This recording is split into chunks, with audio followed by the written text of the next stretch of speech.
If God brought you to it, he'll get you through it. But did he bring you to this? Let's talk.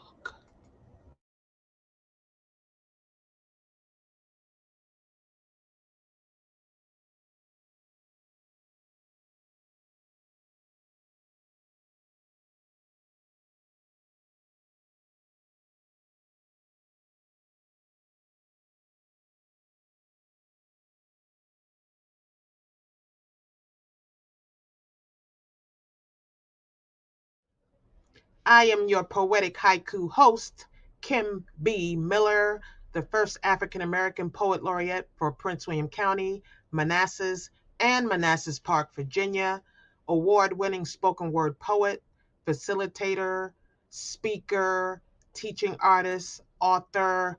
Let's get into today's subject.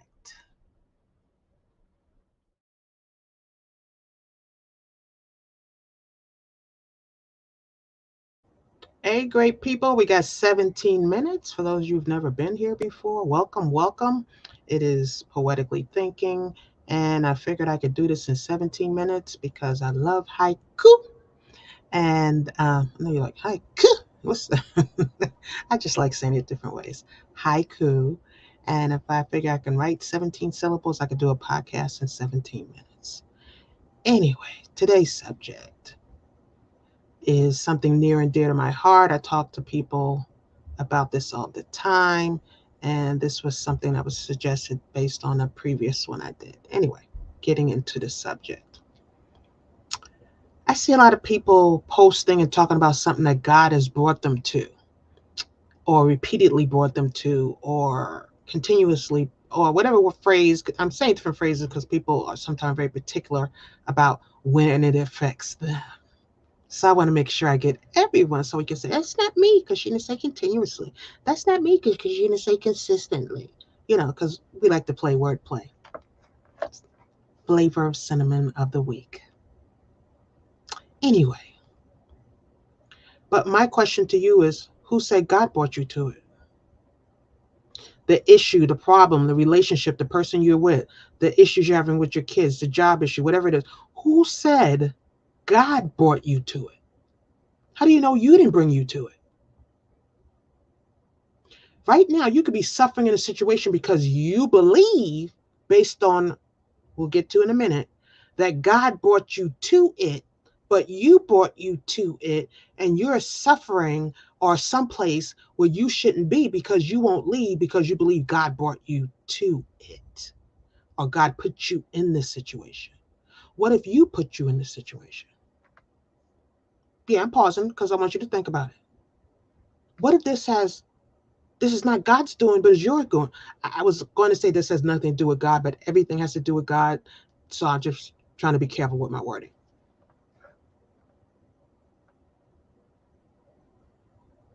Think about it. Sometimes God is trying to tell us, don't do that.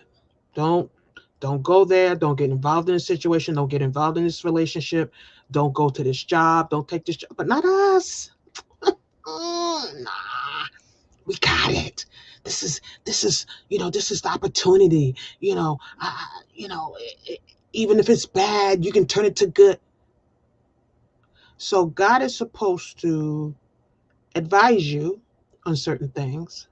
And then when you go against the advice you get, God is supposed to be there to bail you out every single time. And then if you don't like the exit strategy provided, you can stay and then yell, where are you? What you doing, God?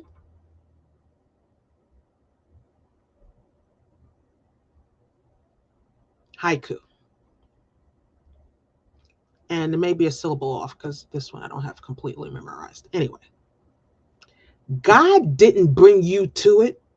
You brought you to it. Repeat offender.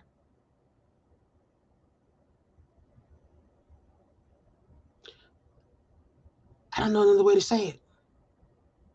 I'm just trying to pull at some of y'all to see that some of the situations you're in are not God given situations that you've labeled God given situation. It's you labeled situation. It's something you got involved. maybe even with the best of intentions, because you think if your intentions are good, the results will be great. Let me say it again. You think if your intentions are good, the results will be great. Those two are not equatable. You could have the best intentions and have a horrible outcome. Follow what God tells you to do. And I get that sometimes it's not easy to decipher that. I'm not saying it's sometimes crystal clear, but sometimes it is. Sometimes he gives you great clues, great information, great in your face information, and you still sidestep it because you want to do what you want to do, which you are very well open to. Free will is a beautiful thing, but so is free consequences. With free will comes free consequences. And nobody wants to talk about the consequence part. They just want to talk about the free will part. And then sit in the mud and go, how did I get here? Especially if you're repeating the same thing. Some people, I've seen a couple of people say, well, I must not have learned my lesson yet because I'm back here doing the same things over and over again. God must be waiting for me to learn the lesson. Oh, no, maybe you are waiting for you to learn the lesson. You keep putting you in the same position. You keep going down the wrong path. There's a lesson to learn in every problem and every issue. Absolutely. 100% agree with that. Yes. But that doesn't mean that every lesson or problem you've gotten is one that God gave you. Sometimes he works with what you gave him.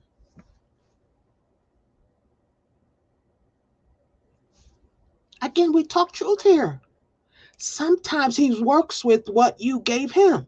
Well, I see they're in this situation. Let me see if I can help them see the issue here and how this eventually can come to a solution.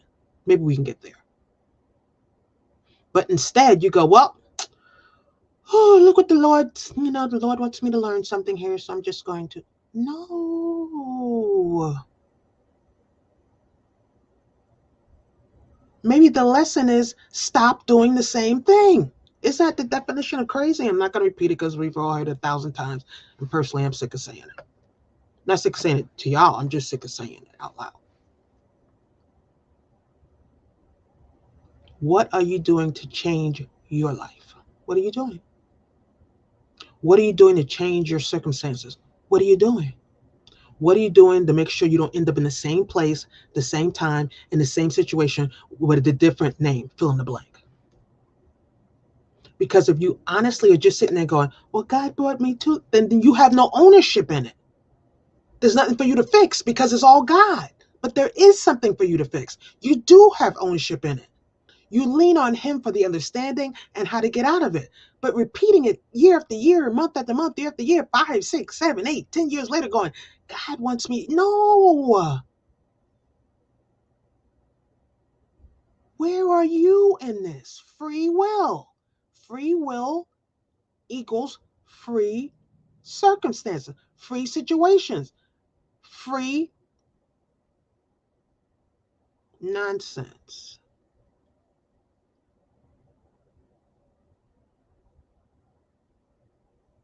Haiku. Stop asking fools for wisdom. You don't see lions asking sheep nothing. And there you go, finding someone else to amen you through your torment. Yeah, you're right.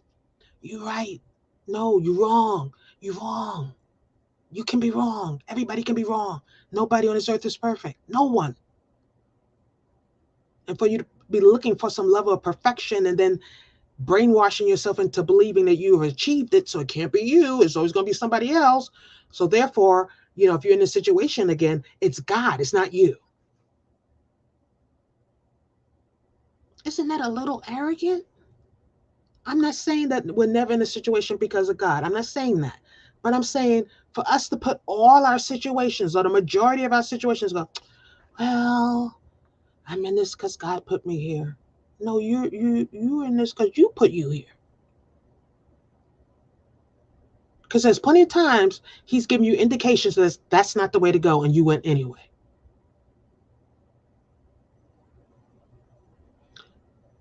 The truth of who you are and where you are in this life has to start with you having an honest conversation with yourself and saying, what parts am I playing in my mistakes, my issues, and my relationship? What part do I own? What part can I improve on? What part am I repeating and being shocked that I'm getting the same result?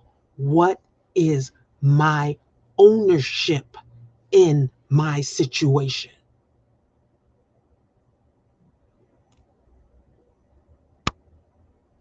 If you're never looking internally for the source of a problem, you are the problem. I know because some of us don't have the friends who will tell us that, and some of us have the friends who will tell us that, but we're not going to listen to them because you ain't going to tell me nothing. Clearly, growth comes with knowledge. And how can you get knowledge if no one can tell you nothing?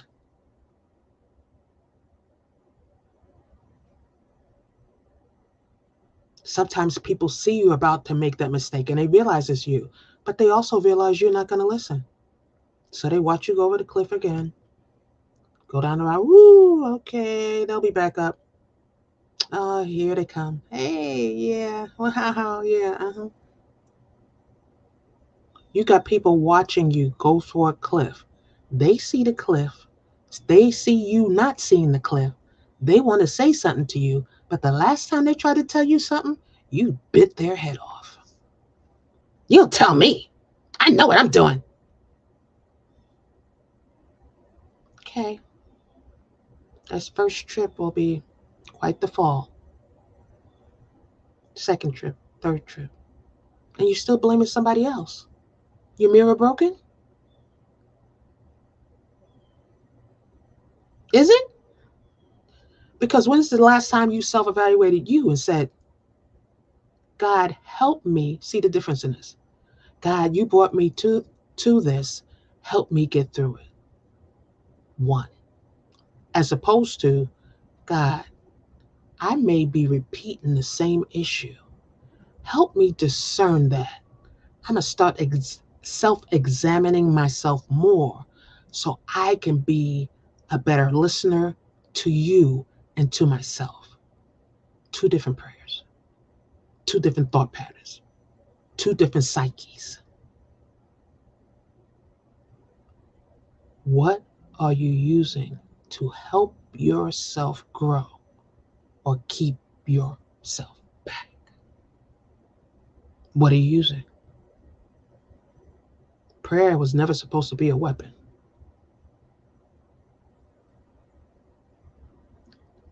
Prayer was never supposed to be a weapon against yourself. I'm going to say it again. Prayer was never supposed to be a weapon against yourself. Nice quiet time for those who want to call it quiet time. It could be a noise. It's not whatever you want to call. It's a conversation between you and God. But some of y'all ain't conversating. You just talking. Prayer is supposed to be a conversation where you get some information back. But some of y'all don't want information back. You just want what you want. You want it answered like yesterday. Like, well, you got it. Come on. Where are you in listening? Come on.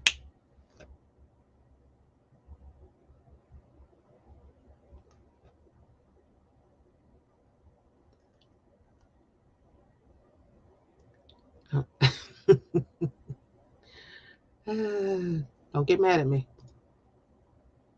The truth is, we have a lot to learn about who we are as individuals and who other people are because we put a lot on other people too. We ain't content with having our own baggage. We always got to buy extra sets to give other people.